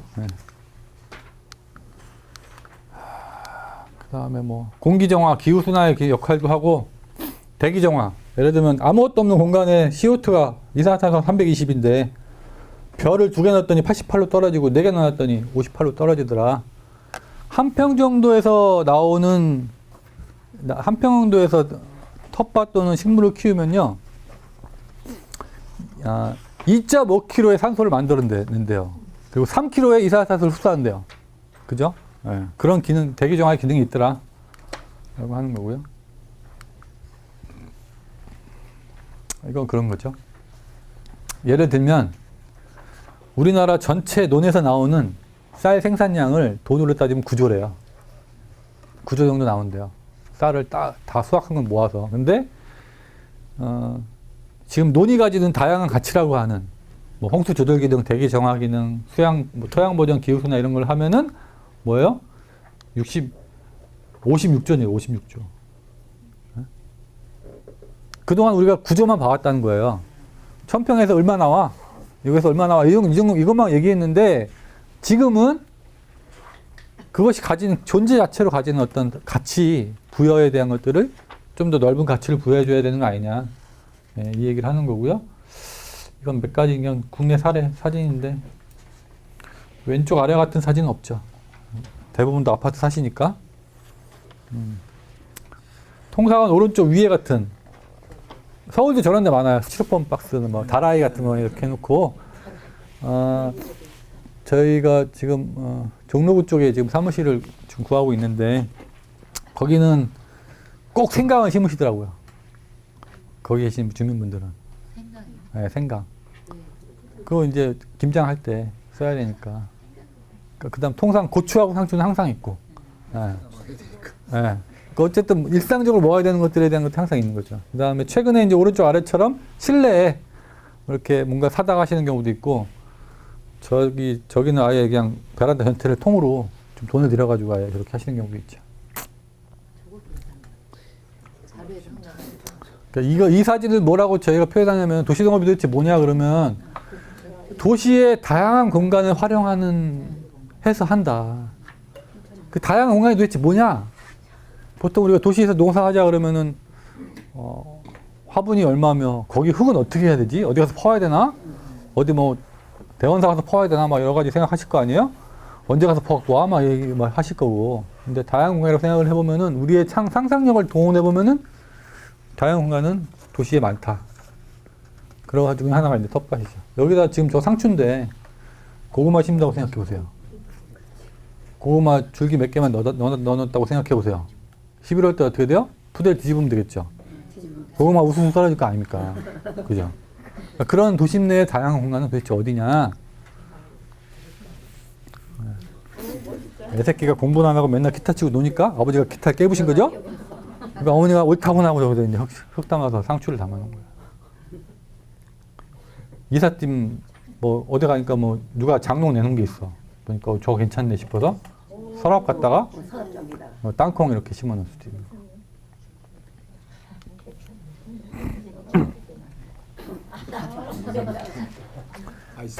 다양한 공간.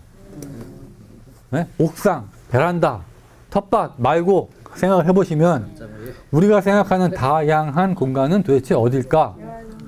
네. 상상력을 마구마구 발휘해 보시라고 하는 거죠. 페트병을 할 수도 있고. 네? 고구마는 심었어. 고구마. 왼쪽 아래 보이세요? 저기 전기밥솥, 네? 여행용 가방, 뭐 쓰레기통 저런 것도 다 활용할 수 있다. 이게 없어서 못하는 건 아니라는 거예요. 도시에서 한다는 게 여러 다양한 공간을 찾아서 우리 충분히 할 수 있다 이런 거고요. 청바지. 바지 다리만 좀만 묶으면 되잖아요. 혹은 들어갈 거니까. 네. 보통 이제 지금 저거 이제 뭐 저렇게 상자로 저렇게 한평 베드형이라고 얘기하는데 저런 식으로 최근에 많이 하기도 하죠. 여기에 이제 어느 아파트 조감도예요. 보통 우리가 주말농장 한다 그러면 어떻게 돼요? 근데 아파트 위에 저기 흙을 저렇게 많이 올려도 괜찮나요? 여기 아파트가 저렇게 시공하겠다고 해서 조감도 한 거예요. 예. 예. 그리고 그 3년 전에 아파트가 분양이 안 됐어요. 전국적으로. 그래가지고 뭐 미분양률이 너무 높다 막 이래서 막 정부가 세제 혜택도 준다는 등 여러 가지 했잖아요. 저쪽 지제인가 수원 어디께쯤에 아파트가 분양을 했는데요. 거기는 가구당 한 평씩 텃밭을 준다는 게 아파트 분양 그거였어요. 거기만 20대 1이었어요. 예. 근데 여기는 아파트를 아예 옥상에다 이렇게 만들겠다라고 한 거예요. 강서구의 어떤 아파트인데 실제로 저렇게 시공은 못했어요. 근데 이제 통상 이제 우리가 주말농장 간다 그러면 뭐 여기 시흥 분들은 그나마 좀 나은데 예를 들면 서울 사람들은 일요일 날 아침에 이제 나가잖아요. 근데 나가는데 차를 타고 가잖아요. 1시간 정도 걸리지 않습니까? 그죠? 예. 가면은 가서 이제 한 10시, 11시 되면 이제 자기 텃밭을 보면서 이제 뭔가 막 온갖 막 여러 가지 상상을 하죠. 통상 이제 텃밭 하시는 분들의 가장 큰 로망은 뭔지 아세요? 삼겹살을 구워서 자기가 키운 상추를 딱 따다가 야 먹어봐 내가 키운 거야 뭐 맛이 달라 막 이렇게 얘기하는 거 있잖아요. 왜? 예? 그러니까 온갖 상상을 하시지 않습니까? 그래가지고는 뭐 11시 정도부터 이제 모자 쓰시고 수건 뒤집어 쓰시고 열심히 일하시죠. 3월에는 감자 다 심고 막 4월, 5월에는 거의 동일한 동작을 반복하세요. 주말농장 같은 데 하시면. 그럼 이제 오잖아요? 올 때 되면 3시나 4시 정도 돼서 출발하지 않습니까? 근데 나간 게 저만 나간 게 아니었어요. 갈 땐 1시간인데 올 땐 2시간인 거예요. 그리고 보면 도시농부들 특징이 몇 가지가 있죠. 농민들 일 안 하는 시간 일해요. 하루 중에 해가 제일 뜨거울 때 오전 11시부터 오후 3시까지 네? 그 시간에 농민들 일 안 하거든요. 도시농부 그때 열심히 일해요. 땀 뻘뻘 흘리면서 막 먼지 막 다 마시고 막 그죠? 그리고 와가지고는 샤워하시고 맥주 한잔 딱 하시면 어떻게 돼요? 뭔가 뿌듯한 거예요. 막 뭐 해낸 것 같고 그죠? 네? 근데 그 거기 왔다 갔다 시간이며 기름값이며 막 그 피부며 막 그 돈 따지면 차라리 가까운 데 가서 뭐 생연 매장이나 이런 데가 아니면 마트에 유기농 사 먹는 게 싸지. 굳이 뭐하러 그렇게 하냐는 거죠. 그게 이제 아까 말씀드린 그동안 쌀 구조만 생각했는데 어떤 가치가 있다, 더 큰 가치가 있다라고 하는 거죠. 근데 이제 여기는 이제 주말농장 가자 그러면 어떻게 돼요? 옥상 가는 거죠. 윗집이고 아랫집이고 옆집이고 서로 모르지 않습니까? 막걸리 한 잔 마시면서 얘기하고 주민 간에 애들 좀 적당히 좀 놀라고 그래 뭐 이러고 막 이런 데는 올라가서 불 지르거나 칼로 찌르지 않겠죠. 예.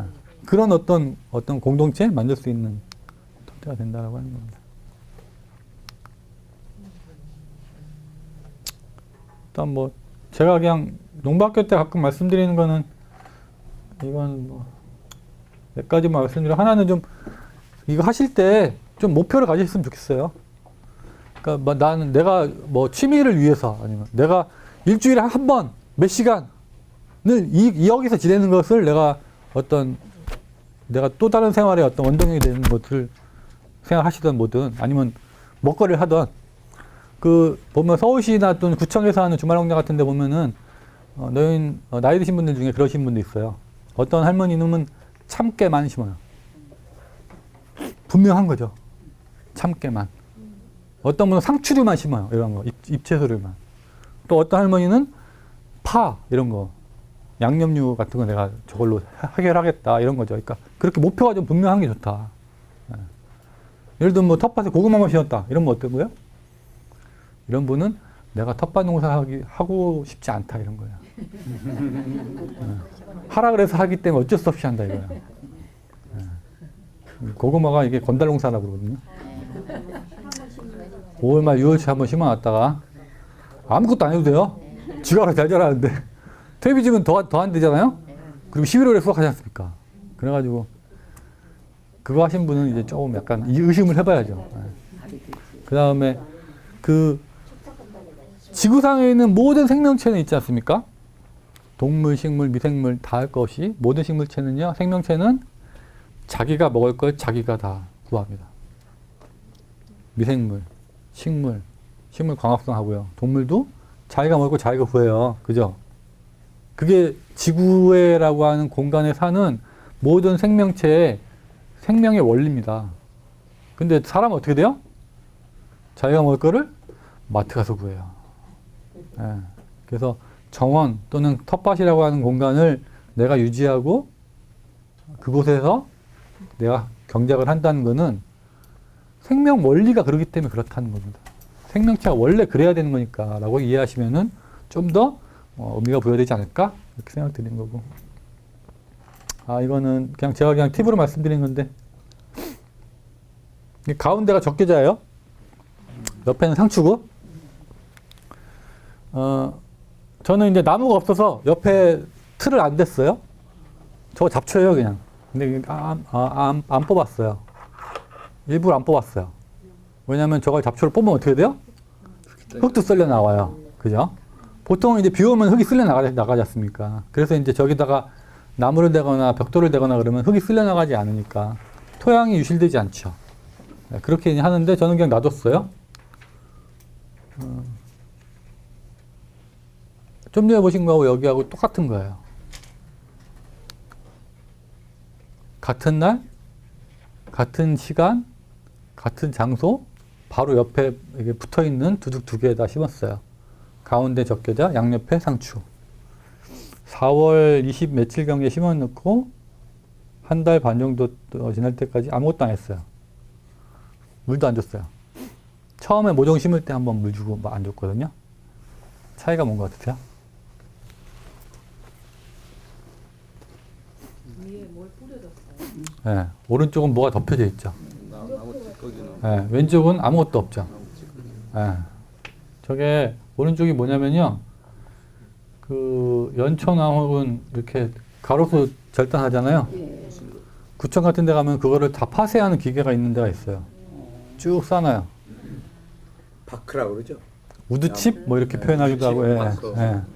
그거를 삽을 한번 뚝 뜨죠?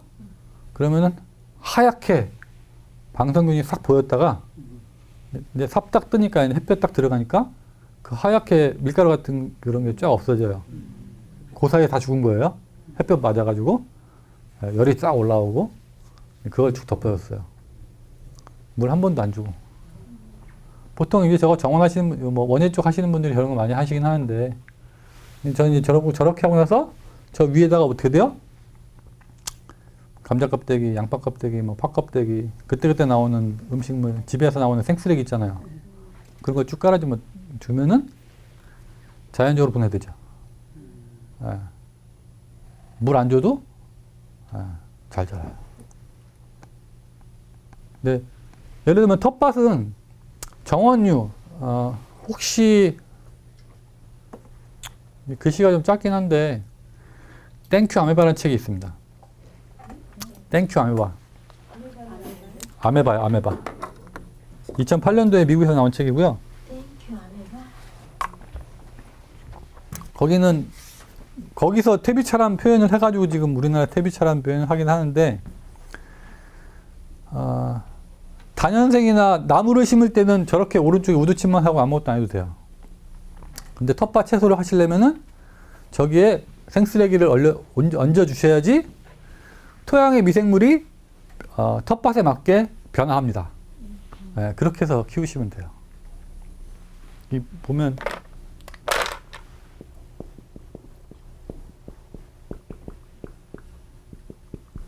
이게 우리 텃밭에 이게 두 개가 있대요.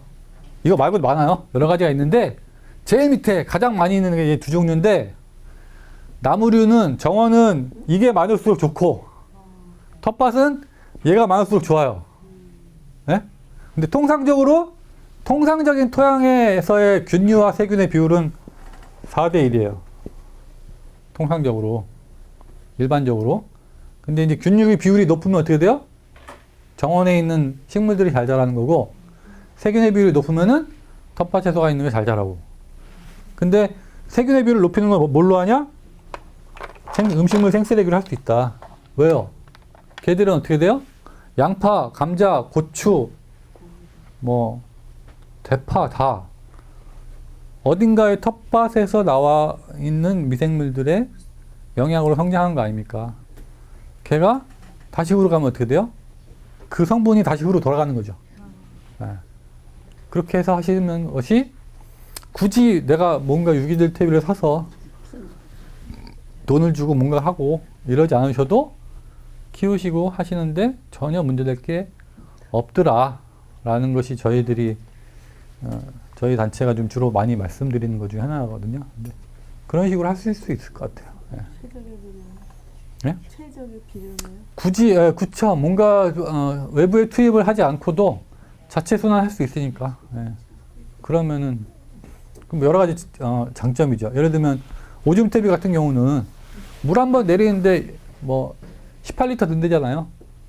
뭐 물 부족가 뭐 이렇게 하는데 물세도 아끼고 그렇게 할 수 있고 음식물 쓰레기도 이렇게 해서 밭으로 돌리면은 쓰레기 비용, 처리 비용도 줄일 수 있고. 예. 근데 그걸 이렇게 퇴비하는 과정에 시간이 필요할 거 아닙니까? 제가 지금 말씀드린 거는 생쓰레기 껍질이요. 조리하기 전에. 그거는 바로 이렇게 할 수 있다는 거죠. 이쪽에서 전기가 그 다음에 예를 들면 그 말씀하신 대로 음식 조리되는 경우는 조리된 경우는 발효시켜서 만들 수 있고요. 아까 위원장님 얘기하셨던 톱밥 넣고 막 음식물 쓰레기 넣고 낙엽 넣고 음식물 쓰레기 넣고 종이 넣고 막 이렇게 했다가 온도 올라가죠? 7, 80도? 그 다음에 한번 뒤집어주고 다시 60도 올라가죠? 또 한 번 뒤집어주고 55도 정도 되면은 요게 3개월 걸려요? 네, 이렇게 되면은 탭이 되는 거죠. 이렇게 할 수 있고 두 번째는 이런 방식으로 해서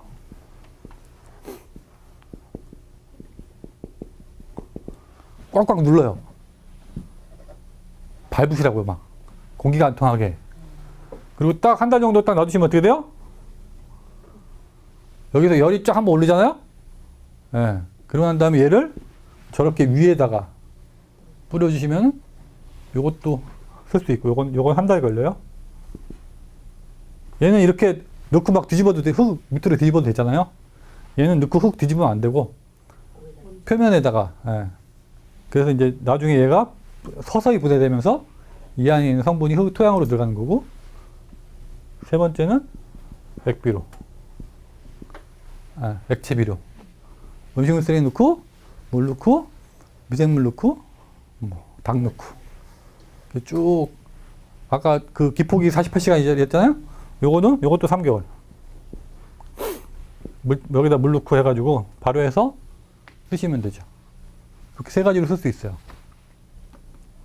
그러니까 그거는 그때 토양에 따라 내 뭐 시간과 여유 능력에 따라 여러 가지로 쓰실 수 있죠. 그런 축적된 자료나 네. 방식이나 이런 것들이 이걸 가지고 계신가요? 혹시? 제가 그냥 사진이랑 뭐 이런 것만 있어가지고 설명이 없어서 어떨지. 경험치나 뭐 이런 건 없고요. 아니 저희는 보통 이거 두 가지 써요. 저희 단체는. 그런 것들이 교육을 할 때 네. 뭔가 자료로 남아서 이렇게 다음에 볼 수 있는 그런 근거 자료가 있지 않나요? 교육 자료가 있긴 한데 그게 그냥 주로 사진 우리가 저렇게 만들었던 사진만 쭉 있고 설명은 제가 그냥 말로 하는 방식으로 해서 그거 없이 그냥 들으시는 거 어떨지 모르겠네요. 시골에 가서 사시려면은 그 하여튼 그렇게 해서 하여튼 저렇게 해서 하셨으면은 좋다라는 걸 말씀드리고 저는 여기서 끝. 자, 궁금하신 거 질문하시고 아직 없으시면은 딱 그 음식물 쓰레기 혹시 그 조리를 하는 음식물 쓰레기를 퇴비화시키는 어떤 자료나 이런 건 없죠? 그건 또 성공한 사례도 없고. 아니요, 더 관계 없습니다. 음식물 쓰레기 퇴비하셔도 관계 없습니다. 아니 제 얘기는 조리된. 네, 관계 없어요. 조리된 거라도. 그 어떤 분이 그 짜다고 얘기하시는데 안 대표님도 지금 짜서 그렇게 못한다 이런 얘기 안 하세요? 음식물 그 쓰레기통에다가 넣고 그냥 하시잖아요. 네. 네? 벌레가 많이 생기죠. 구더기가 많이 생겨요. 그래서 예를 들면 이게 뭐냐면요. 이 원리가 이 발효 퇴비 하는 경우도요. 온도가 70도 올라가죠. 그러면은 예를 들면 사람 똥이든 뭐 동물 똥이든 음식물 쓰레기든 그 안에 있는 안 좋은 세균이 70도 올라가는 동안에 다 죽어요. 네? 그 다음에 두 번째 발효되는 과정에서 60도 뭐 이 정도 되잖아요. 그러면 어떻게 되냐면은 처음에 70도 올라가면서 성장했던 고온성 세균이 요때 되면 또 죽어요. 네. 그래가지고 세 번째 발효되는 과정에서 가장 합리적이고 조화로운 어떤 세균들만 남아 있는 거예요. 그래서 이렇게 발효시키는 거거든요. 네. 그리고 요거 발효시키는 과정에서 벌레 생기죠. 안 생길 수 없어요. 근데 요거는 좀 벌레 생기는 비율이나 이런 게 좀 덜하고, 예를 들면 발효 퇴비도 이건 한 달 정도만 하는 거니까 크게 문제 없는데, 액비는 구더기가 생겨요. 네. 생기는데 얘가 한 2달 정도 지나면요, 구더기도 네, 안에 갈라보면 물밖에 안 남아요. 다 미생물이 다 분해돼가지고. 네. 아니 근데 농사 짓는데 그런 거 너무 심해. 다 나중에 주물럭거리게 돼. 네, 그리고 변도 괜찮을까? 관계 없어요. 네. 사람 똥도 괜찮고 관계 없어요. 농사짓고 이렇게 하얀 거 이렇게 돌돌 말아놨잖아요. 네, 볏집이요. 그거 어떻게 그렇게 자체적으로 발효가 되는 거예요? 네, 그건 그 자체로 발효되죠. 네. 그럼 나중에 아니 그거를 그거 저기잖아요. 소먹는 예, 먹이잖아요. 걸어서 쓸 수도 있고요. 걔를 제가 아까 보였던 것처럼 그 위에 덮어주셔도 되고, 걔가 소 먹이로 쓰기도 하고, 예, 그렇죠. 거기에 균이 있어서 청국장 띄울 적에 그 즙을 넣어야 돼. 그쵸. 청국장 띄울 때 지푸라기 안에, 예, 옥상에서 채소 키우고 블루베리 이렇게 키우는 데는 하원에서 하는 그 퇴비 써도 되나요? 상폭 이렇게 발효 뭐 이런 거 안 거치는 그 블루베리는 산성이 높아야 된다 그러더라고요. 예. 그래서 그거를 쓰는 전용 퇴비가 있어요. 예. 블루베리는 산성에서 자라요. 산성 토양에서 자라기 때문에 블루베리하고 채소하고 하실 경우에는 잘 안 될 수 있어요. 그다음에 뭐 예를 들면 블루베리하고 소나무는 관계 없어요. 소나무 원체 산성 토양에서 잘 자라기 때문에 그렇게 되고 그 사서 하시는 게 나쁘진 않아요. 나쁘다고 말씀드리고 싶진 않아요. 근데 어떤 거냐면 아까 이제 위원장님이 얼핏 한번 말씀하셨지만 그런 경우에 제품으로 만들어져 나온 거기 때문에 덜 그 썩었다. 이거. 숙성이 덜 된 경우가 있을 수 있다. 네, 그럴 경우에 크게 문제가 되진 않겠지만 혹시 그런 게 있을 수 있다라고 하는 거고 그리고 이제 그것도 뭐 돈 주고 사는 거니까 가능하면 안 쓰고 하시라는 게 좋겠다라고 하는 거죠. 예. 고생하셨습니다. 네, 수고하셨습니다.